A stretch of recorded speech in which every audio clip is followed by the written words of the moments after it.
राजू 19 साल का लड़का पटना से छुट्टियों में अपने गांव आया था। गांव वालों की नीला कमरे वाली कहानियां सुनकर उसे हंसी आती थी। वो बोला, अरे भूत वूत कुछ नहीं होता, बस लोग। अरे भूत वगैरह कुछ नहीं होता, बस लोग खुद डरते हैं। गांव वाले हक्का बक्का रह गए। किसी ने हिम्मत नहीं की उस कमरे के पास जाने की, पर राजू ने ठान लिया, आज रात नीला कमरा देखकर ही मानूंगा। रात के 12 बजे पूरा गांव सो चुका था। हवा में अजीब सन्नाटा था। कुत्ते भी उस दिशा में भौंकने की हिम्मत नहीं करते थे। राजू हाथ में मोबाइल की टॉर्च लेकर नीला कमरे की तरफ बढ़ा। कमरे के पास पहुंचते ही उसे लगा जैसे हवा अचानक भारी हो गई हो, सांस लेना मुश्किल। कमरे का दरवाजा खुद ब खुद छर्रर कर खुल गया। राजू घबरा गया पर बोला, हवा से खुला होगा। उसने टॉर्च कमरे में डाली।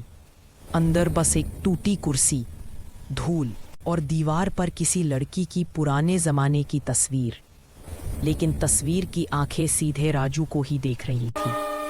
अचानक कमरे में से किसी लड़की की धीमी आवाज आई, क्यों आए हो?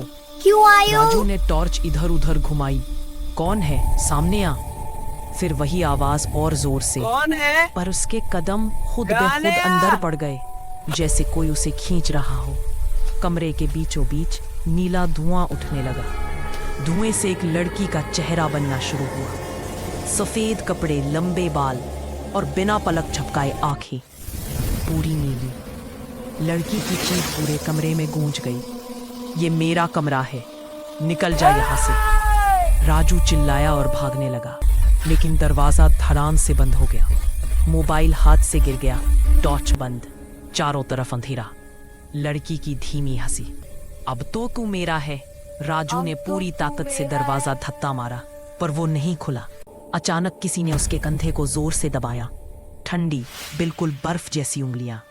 राजू की चीख निकल गई। किसी तरह उसने एक बार फिर पूरी ताकत लगाई और दरवाजा खुल गया। वो गिरता पड़ता बाहर भागा, गांव के चौक तक पहुंचा। तभी कमरे की खिड़की से किसी ने उसे फिर आवाज दी, फिर आना, तुम्हारा इंतजार रहेगा। अगली सुबह राजू को बुखार था। उसकी पीठ पर नीले रंग की उंगलियों के निशान थे, जैसे किसी ने उसे पकड़ा हो। उसके मोबाइल में रात के समय की एक तस्वीर मिली। नीले कमरे के अंदर राजू के पीछे खड़ी वही लड़की, सीधी देखती हुई। कहते हैं नीला कमरा आज भी है, और लड़की आज भी हर उस इंसान का इंतजार करती है जो ये कहता है, भूत भूत कुछ नहीं होता।